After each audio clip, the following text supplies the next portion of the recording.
Now, we're going to turn to what you should consider within a couple of weeks after the death of your loved one.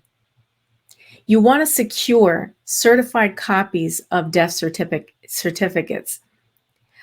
My recommendation is to get between 10 and 20 copies. Other people will advise you to get fewer than that, but I say more rather than less, just in case.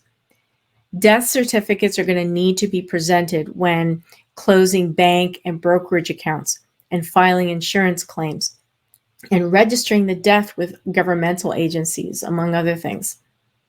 The funeral home you're working with, if you're working with one, can get you copies on your behalf, or you can order them from the vital statistics office in the state where the person died. The next thing you want to do is to contact Social Security and the Veterans Administration if that applies, or other agencies from which the deceased received benefits, such as the Department of Veterans Affairs. Make sure that you contact them to stop payments and ask about any survivor benefits that the family may be entitled to. The Social Security Administration, like the Veterans Administration, recommends reporting the death as soon as possible. Though in many cases, if you're working with a funeral home, they may handle this step on your behalf. The next thing you want to consider, at least within a couple of weeks after the death of your loved one, is to contact an estate administration or probate attorney. Now, if your loved one only had a will and not a trust, the will must go through probate. While having an attorney is not required, it's highly recommended that you at least consult with an attorney to advise you of next steps.